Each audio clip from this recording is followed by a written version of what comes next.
To Sarah Ayeku, who is standing by in Auchi to bring us up to speed with the situation of things this morning as we count down to the process to begin in earnest. Sarah, talk to us what the mood is like in Auchi.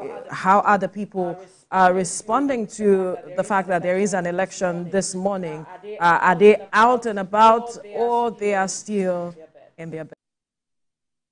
It's a beautiful morning, pretty light showers already, just like we experienced earlier today. So it's starting to rain again, and of course people have said that this might slow down the electoral process. We're waiting to see how that happens, because already from Auchi Polytechnic down to Otaru Junction and some other streets that we've been to, we saw that the residents, that's the electorate, are already setting up canopies for themselves in case of rain. And so we see them setting up canopies, putting out chairs, getting ready for INEC ad hoc staff to arrive the various polling units. And in this local government, Etsako West, we're hoping to see 322 polling units across the local government. And this is one of the local governments that will be a decider. That's particularly in the northern part of Edo State. And what we've seen so far is that I'm just, not too far from the divisional headquarters. That's the police headquarters here in the local government. And we see that some police officers are still within the area, are trying to deploy themselves to nearby polling units. Already they've deployed a number to some of the polling units that are farther off from this position. And we've seen also that the major highway, which is the connection between Edo State and Kogi State, has been blocked. It's been cordoned off by security operatives, particularly men from the Nigerian Army. And this morning, before you get an access to this area, that's the main town, you have to show your identification card. You have to be accredited. They have to know that they have to be sure that those who are moving around the city are accredited staff, of accredited journalists, accredited essential persons on duty. And so that's what we've seen so far this morning. Last night it was a bit chaotic at the INEC office, a few meters away from here. It was a struggle getting logistics into play, particularly the vehicles, the ad hoc staff.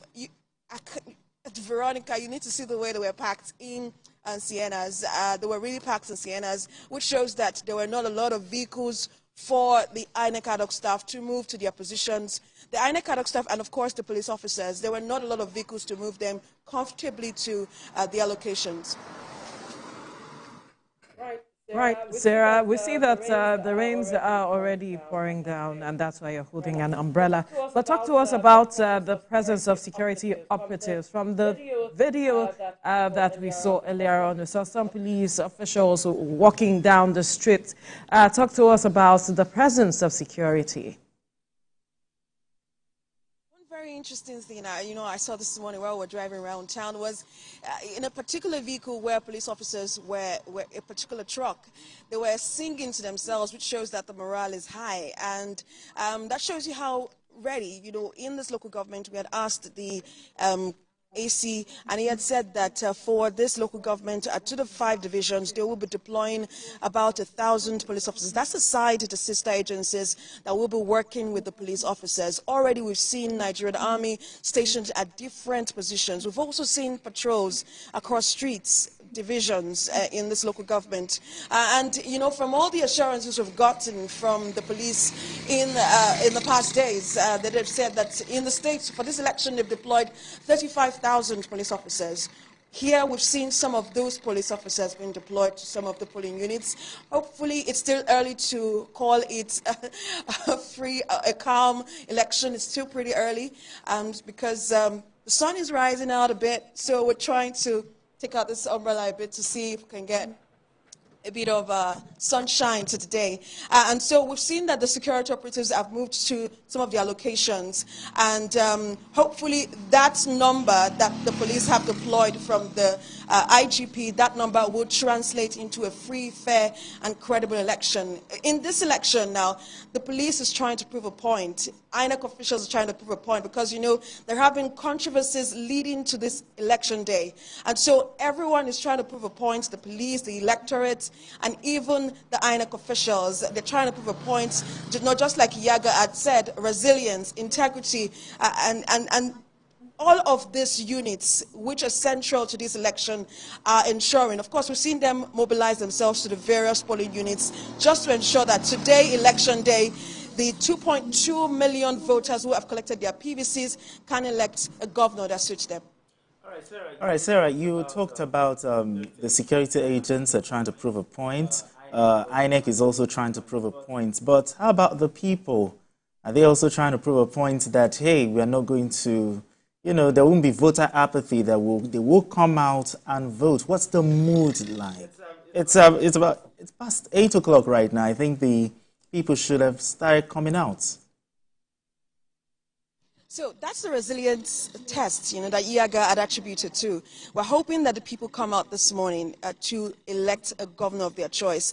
Yesterday when I was at the market, that's on Friday, when I was in the market just to understand what the expectations of the people were from the governor, the next governor particularly. They had said that some of them had been pessimistic, even when you try to encourage them that, like, if you don't come out to vote, the numbers are supposed to speak. If you don't come out to vote, then what happens in the next 4 years? You don't have the authority, or you don't have you can't question those in authority if you do not vote them in. And so they just said that they won't come out to vote. Some had cited fuel scarcity, some had cited high cost of living, and they gave various instances, from the price of a bag of rice to the price of fuel. Shegun, here fuel is sold 1,350 naira. So that gives you a sense of how much it costs just to move around town. And even feeding food items, there's a surge in cost of food items. And it's, of course, having an impact on the people. So they had said that this, and I'm thinking it might induce voter apathy, but we're hoping that the political parties would still go round houses to mobilize their supporters, to mobilize people to come out and vote, because if they don't come out to vote, the numbers will be little. Even though we've seen that in the previous elections, we're hoping that all of the sensitization, all of the awareness campaign, all of the political campaigns will translate into something more encouraging today. Now, having said all of that, you also talked about the hike in the price of fuel and the economic situation. Let's talk vote buying. From the kind of people you've actually had interactions with, are they saying that they're going to sell their votes, or they're saying that they won't sell their votes, they will vote their conscience? What are your thoughts on that? But those who had said they were going to come out to vote, we had very enthusiastic persons, very optimistic persons who, like, their political awareness is, they were politically aware of how important this election is. And for them, it's not about vote buying. They are sure of the candidate of their choice, particularly in Edo North, where you have political weights, where you have people of influence, politicians who are of influence, who have, over the years, been at the seat of power and are still in the seat of power, and they've been able to influence the people at the grassroots. And that's one of the things that's going to play out in this election. How important is grassroots politics? How important is the thought force? How important is opposition party, to a democratic system of government? And so what we're seeing so far is that people are enthusiastic. For those who want to come out and vote, it's not about vote buying now. They want to come out and let their voices be heard in the various polling units. And that's what we're hoping to see today. Hopefully the police will be, of course, on their A game, which is another test for them, is the impartiality test. There have been questions about the federal might having an influence on how the police would go about their duties today. And the police, of course, have given assurances and different fora about how important, where they stand, which is on that impartiality stand. And they have also assured voters that even though they see high numbers of police officers, security operatives in various polling units, they should not be scared. The police is there to protect them. The police is there to protect their votes and not to protect any political candidate. And just like there is a law that says that even the VIPs, the escorts for VIPs will be withdrawn from these VIPs 24 hours before election. So we've seen all of that play out. And so the police, of course, have said that they will ensure that they are impartial for this election, which is the point they want to prove for this election. The impartiality test for the police, the resilience test for the electorate. And for the electorate, they are, you know, something interesting we saw yesterday was that there were some unidentified persons sitting before the INEC office, right? They were just watching. Anybody that comes across that INEC office, they were asking them questions. They were not security operatives. They were asking questions for themselves. And that's what we're going to see in some of those polling units today. People are watching. They're watching and they're waiting to see what INEC ad hoc staff would do. They are watching and waiting to see what the police would do. They're also watching and waiting to see what the party agents and the electorate would do to ensure that there is a governor in Edo State. Absolutely, Sarah, and that's what democracy is about. The people want to see that their votes count at the end of the day, and so are paying attention as much as possible to the processes. And the assurances given by the security operatives, we hope will infuse some level of confidence, rather, in the electorate for them to turn out. But for those who have said that they are going to turn out for the election, what are the expectations of whoever emerges as the governor-elect?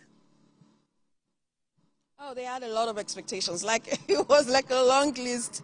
Some of them could not even, you know, enumerate some of the expectations they have for the next governor. And I feel like the work is cut out for the next governor. Some of the things that top the agenda list for them is good road network. We spent 5 good hours, about 5 hours to get to Etsako West.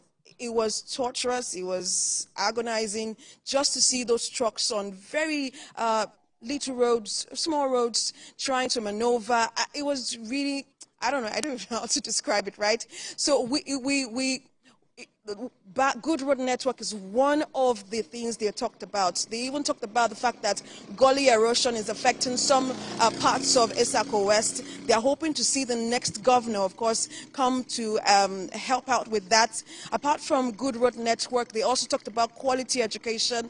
A particular voter I spoke with yesterday who said he is going to vote.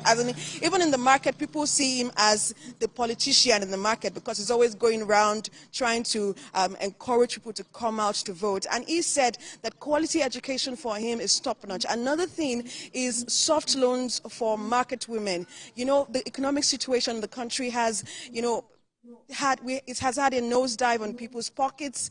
And so we're hoping to see that they're hoping to see the next governor give soft loans to market traders, particularly women, because they're also hoping to see some kind of soft loan for farmers, because this is a farming community. They're hoping to see soft loan for farmers and also good roads for farmers. So these are some of the things that top the list, right? And then security. They talked about security, which is very important, and about how it's important that the government finds some kind of youth empowerment programs, strategic youth empowerment programs that can take youths off the streets and off vices. Interesting, Sarah. We'll definitely keep tabs with you for developments coming out of Auchi because we are inching towards the time as it is right now. Let's get back to the studio. Chelsea Deho to respond or react to some of the things Sarah has said. She talked a lot about the expectation of the electorate, the resilience of the electorate.